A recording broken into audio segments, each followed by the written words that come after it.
So, the first question is, where did you migrate here from? From Zimbabwe in Africa. And then how old were you when you migrated? I was 26. Okay. And then growing up, did you ever plan to leave Zimbabwe, or was that like an impulse thing? Yeah, I never planned to leave Zimbabwe, and like coming to America was never an aspiration or anything. It just kind of happened. Okay. And then what was like the major reason that you did end up leaving? Mainly because I kind of foresaw the economic breakdown in Zimbabwe, and I didn't want to start up a career there and then my earnings be worth nothing down the road. So I just decided it would be better to get out once I had an opportunity to get out. So. Awesome. And then, do you ever wish that you had stayed in Zimbabwe? No, absolutely not. Yeah, I was perfectly on the number about what was going to happen there. The corruption got so bad, the inflation became one of the worst inflations ever in the history of the world. They had hyperinflation where basically, I think that the percentage numbers were in the trillions of percent. That's how much the Zim dollar got devalued in the end. Got to the point where they don't even use the Zim dollar as currency in the country anymore. They now use American dollars as currency.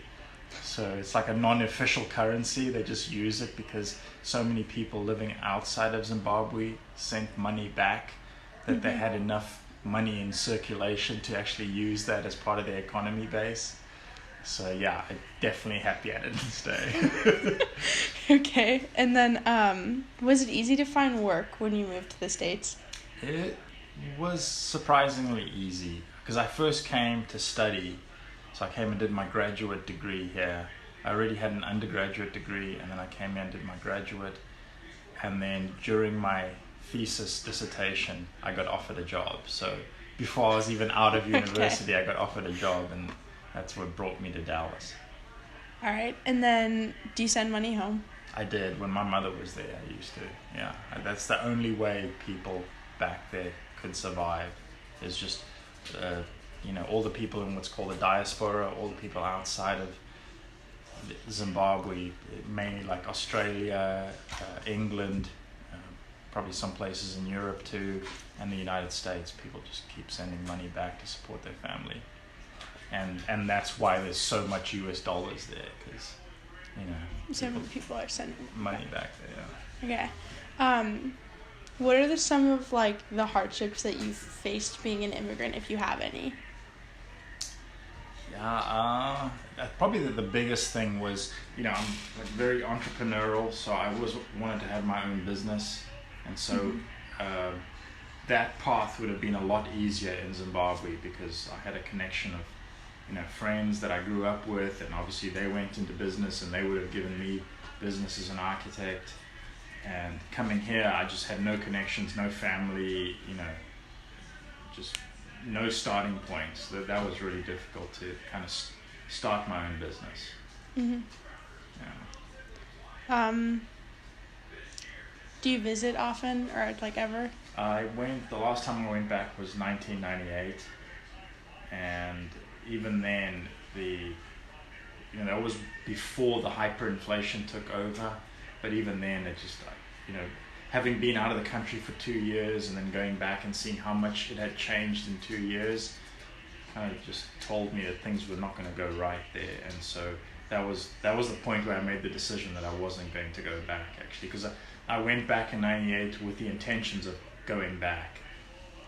And then I just saw so many infrastructure changes, like, there was no maintenance being done on roads and things didn't work, electricity shortages were always happening, like they would just cut off electricity in certain parts of the city every day, and I just like, nah, this isn't a place I want to come and start a family and start a business and stuff. So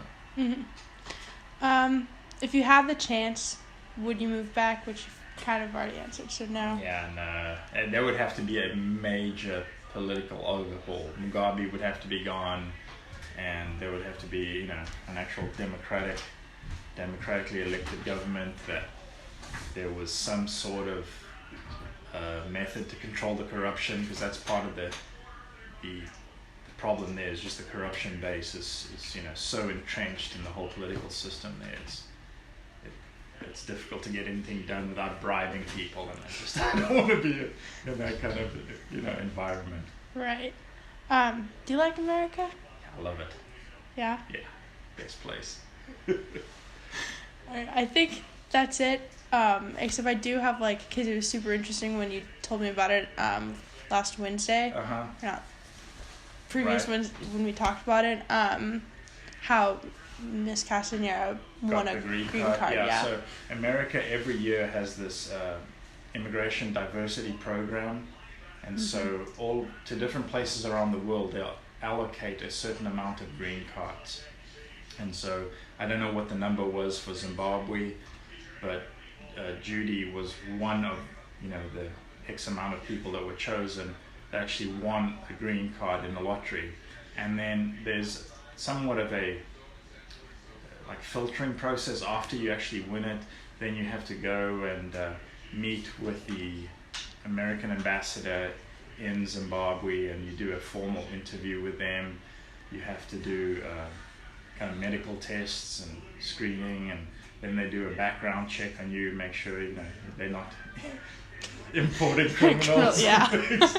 But yeah, so they go through a pretty rigorous thing, but the actual getting that opportunity is done through a green card, through a lottery.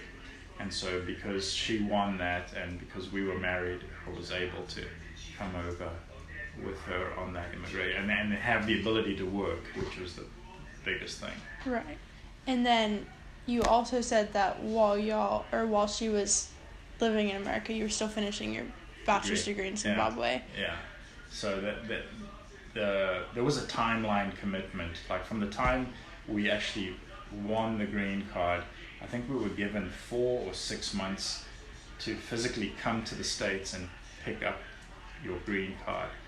This is after you've done all your interviews with the ambassador and done all your background checks and medical checks and stuff. But I was in the middle of doing my final Bachelor of Architecture degree finals at the time. So I was studying in Durban, South Africa, which is probably 1,500 kilometers away from Harare, where I had to go meet the consulate. Mm-hmm. So I would and I was on a student's budget, I didn't have money, so I would finish an exam, go hitchhike 1,500 kilometers to get to Zimbabwe, and then they also couldn't schedule all the tests and interviews at once. So I remember having to do the trip twice. I had to come over, do my blood test, do my background checks and everything, go back, do some more exams, do it again, come back, meet the consulate, do my interview, and then go back and finish my exams. And then within a month of actually finishing the exams and stuff, we caught a plane and came to the States and physically picked up the green card. Are green cards actual cards that are Yeah, green? they actually are. They're like an ID card, like a Texas driver's license or social security card. They're actually a green card, and it just says alien resident on it. That's so cool. Yeah. I don't remember if it was actually green. I don't think it was, but yeah. That's awesome. Yeah. So I really appreciate this. Okay, you're welcome. It means a lot to me. I know that it didn't take very long, really 10 minutes. But yeah.